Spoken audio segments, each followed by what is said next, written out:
मुजफ्फरपुर के समाजसेवी के रूप में जाने जाते हैं और आरजेडी के वरिष्ठ नेता हैं और विधानसभा 2025 का चुनाव होने जा रहा, सरगर्मी तेज हो चुका है और आपकी मांग उठ रही है इस बार नगर विधानसभा से, इस पर क्या कहना चाहेंगे? हम तो मुजफ्फरपुर की सेवा के लिए प्रतिबद्ध भी हैं। कई आला कमान के पदाधिकारियों को मैंने कहा है कि मुझे शौक है, क्योंकि मेरा कर्म क्षेत्र मुजफ्फरपुर रहा है। पूरी जिंदगी में मुजफ्फरपुर में गवा नहीं दिया, समर्पित कर दिया। और मुझे लगता है, मुझे हॉबी है और ये मेरी लगता है कि इच्छा के रूप में, जो गोल के रूप में, कि मैं मुजफ्फरपुर को कुछ बदल करके नए स्वरूप में और भारत के पैमाने पर इसको रखने का काम करें। देखा जा रहा है कि मुजफ्फरपुर नगर विधानसभा में वैश्य समाज का वोट ज़्यादा है और अति पिछड़ा समाज से आप आते हैं और लोग को मांग इसलिए हो रहा है कि अति पिछड़ा को इस बार सीट मिले, आरजेडी से मिले, इस बार चुनाव लड़े। इस पर क्या कहें?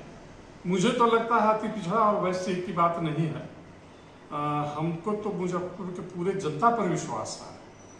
हमको सभी वर्ग के लोग चाहते हैं और मैं उनके विश्वासों पर खरा उतरने का भी काम करूंगा। तो कोई भी पार्टी, राष्ट्रीय जनता दल पार्टी देती है हमको टिकट, तो हम तो राष्ट्रीय जनता दल से जनता दल से उम्मीद करते हैं, लेकिन किसी वर्ग खास विशेष से नहीं, सभी वर्ग के लोग हमको चाहते हैं और सभी लोगों को हमसे उम्मीद भी है। इसलिए हम उनके उम्मीदों पर खरा उतरने का पूरी से पूरी कोशिश करेंगे।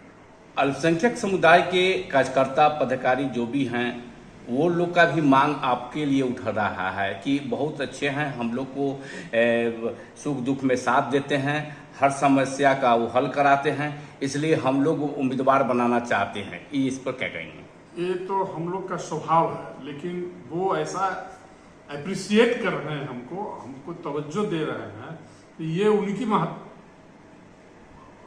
महत्ता है कि हमको इस तरह के समझ रहे हैं और उनसे हमको प्रेरणा भी मिलती है। तो हम इस तरह से काम करते हैं और सभी लोग हमको चाहते हैं। हम कहें नहीं कि सभी वर्ग के लोग से हमको प्यार है, मोहब्बत है, किसी से कोई नफरत नहीं। लालू यादव और तेजस्वी यादव अगर आपको मुजफ्फरपुर नगर क्षेत्र से विधायक के रूप में उतारना चाहें तो क्या आप चुनाव क्षेत्र में जाकर जनता के बीच, जनता के सेवा के लिए? हम तो कहें कि पूरे जिंदगी मुजफ्फरपुर शहर में रह करके बिता दिए एज ए लोक सेवक के रूप में।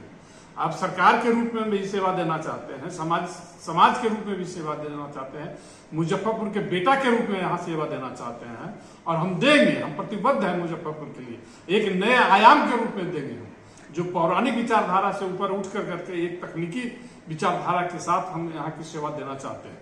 माँ बहन योजना जो है महागठबंधन का, मतलब ये है कांग्रेस के लोग भी प्रचार कर रहे हैं और आरजेडी के लोग भी कर रहे हैं। तो गांव-गांव में देख रहे हैं कि कैंप लगा के आपने, और शहर के अंदर में भी आप लोग कैंप लगा के लोगों को जागरूकता कर रहे हैं कि माँ बहन योजना, अगर तेजस्वी बनते हैं मुख्यमंत्री तो माँ बहन योजना के लिए सम्मान दिया जाएगा, इस तरह का। देखिए, तेजस्वी यादव जी एक प्रतिभाशाली नेता है और हमारे बिहार के युवाओं का आइकॉन है। जिस तरह से उन्होंने काम करने का तरीका 17 महीने में अपनाया, पूरे देश में वो युवाओं के आइकन बन चुके हैं। माई बहन योजना तो एक मिसाल है। अभी जब हम लोग सत्ता में, सरकार में आएंगे तो ऐसी ऐसी कई धारणाएं हैं अंदर में जो हम लोग ऊपर लेके आएंगे, जो जनहित में होगा, जन कल्याण के लिए होगा। तो लोगों से क्या अपील करना चाहेंगे, खासकर जो कार्यकर्ता पदाधिकारी है उन लोगों को? उन लोग से अपील करना यही चाहेंगे कि हमारे प्रति सहानुभूत हो, हमको अभिप्रेत करें, हमको ऊर्जावान बनाए, हमको उत्साहित करें और ताकि हम अपने मिशन में कामयाब हो, यहाँ की जनता के जनप्रतिनिधि के रूप में आकर यहाँ की हम सेवा, यहाँ के लोगों की सेवा हम प्रदान कर सकें। परिचय बताएं। इंजीनियर शिवनंदन शाह, राष्ट्रीय जनता दल व्यवसायिक प्रकोष्ठ उपाध्यक्ष, प्रदेश उपाध्यक्ष। कारण नहीं है तो पूरे बिहार में बढ़ते हुए अपराध है। अभी फिलहाल में फिर मिठनपुरा जिला स्कूल में भी धुआंधार गोलियां चली है। कोई जावेद जी हैं, उन पर जख्मी हुए हैं, एक मर भी गए हैं। तो हमको तो लगता है अब ऐसा सरकार है कि कुछ पता नहीं चलता किसको कहें किसको न कहें, कुछ असर पड़ता ही नहीं है। जैसे शराब के मामले में आइए, पूरी जनता जान रही है कि शराब बिक रहा है, लेकिन सरकार को कोई असर नहीं पड़ रहा है। अपराध बढ़ रहे हैं, लेकिन पुलिस बेखबर सोई है, घोड़ा बेच के सोई हुई रहती है। कहीं कोई गवर्नेंस नाम का चीज है, नीतीश जी का जो कहते हैं इकबाल, अधिकांश मामलों में हाँ। न्याय नहीं मिल रहा है। जहां जाइए कोई सुनने वाला नहीं है, सीधे जिसके पास जाइए तो वो कहता है कि ये ऊपर जाइए चाहे नीचे जाइए, कल आइए, बाद आइए, परसों आइए, तरसों आइए, 6 महीने के बाद आइए, छुट्टी में है, फलना है। कोई रिस्पॉन्सिबिलिटी नहीं ले रहा है, कोई रिस्पॉन्सिबल व्यक्ति को पनिश नहीं किया जा रहा है। इसलिए यहाँ पर सरकार जो कहिए गवर्नेंस एकदम टोटली फेल है। इसीलिए क्राइम जो है बढ़ता जा रहा है, अपराधियों का मनसूबा दिन दूनी रात चौगुनी होती जा रही है, पुलिस घोड़ा बेचकर सो रही है, इसलिए जनता त्राहिमाम है। नदी में बड़ी मिला है हाँ। और यहाँ जिला स्कूल में दिन दहाड़े गोली चली है। इस तरह के कई घटनाएं हैं। हम लोग तो अब घटनाओं को भूल जा रहे हैं, इसलिए याद रखना मुश्किल है, क्योंकि ये आम बात हो गई है। तो इसमें क्या है कि पुलिस जो है वो लगता है कहीं न कहीं से कमजोर पड़ रहे हैं अपने दायित्व के निर्वहन में, अपने अपराध के नियंत्रण में, ऐसा दिखाई पड़ रहा है। इसका वजह है कि नीतीश सरकार जो है उनकी गवर्नेंस जो है फेल है। तो जीरो टॉलरेंस का जो वादा था उनका, एक जुमला था। अब तो बिहार में बड़े पैमाने पे पदाधिकारियों का तबादला किया गया है, उसमें किस तरीके से अब काम होगा? तबादला किस लिए किया जाता है आप बताएं, समझते होंगे। तबादला इसलिए नहीं किया जाता है कि उनको अच्छा काम करने के लिए भेजना है। आखिर तबादला हुआ है तो कहीं न कहीं तो पदस्थापित थे। तो ये तो व्यवस्था कुव्यवस्था जो है पूरे बिहार में खराब है।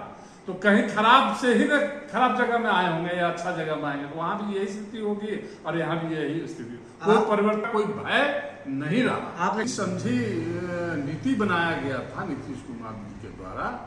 जैसे पहले अंग्रेज चाय मुफ्त में पिलाते थे, उसके बाद धीरे धीरे चाय के आदी हो गया, पूरा इंडिया में एडिक्ट हो गया।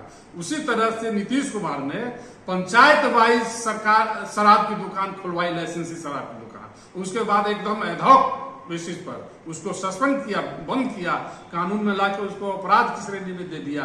अब जो है गरीब गुरबा जो काम करने वाले हैं, थके थकाए रहते हैं, उनके तो मुख्यमंत्री रहे पूर्व मांझी जी बोले हैं कि भाई 2 ले लेता है, थका थका काम करता है तो उसका थोड़ा सा एनर्जी मिल जाता है, राहत मिल जाता है, इसलिए उसको थोड़ा सा सुधार करके उसमें लाना चाहिए। लेकिन ये तो एक बार कह दिए तो कह दिए, अब तो वापस नहीं ले सकते हैं, क्योंकि उनको ईगो पर लगता है। ये उनकी सोची समझी साजिश है।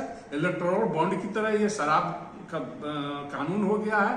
शराब बेचुबाओ एक तरफ से, और जब बोर्ड यही नीतीश कुमार ने मानव श्रृंखला बना करके बॉर्डर सील का काम किया था।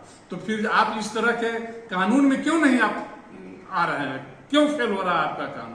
इसका मतलब है आपकी सहमति है कि सामंतवादियों को शराब बेचवा करके उसको आर्थिक रूप से, सामाजिक रूप से, राजनीतिक रूप से मजबूत कर रहे हैं, आपराधिक रूप से भी मजबूत कर रहे हैं। और गरीब गुरबा जो 65% 85% आबादी है वो आपका जेल में जा रहा है, उसका बाल बच्चा का शिक्षण स्वास्थ्य सब जो है खराब हो रहा है, रोजी रोजगार खराब हो रहा है। नई पार्टी आया है, हमको तो लगता है कि इनका सोच कुछ हद तक ठीक है, इसलिए कि जब फेल ही हो रहा है तो हमको फ्री करने में क्या दिक्कत है?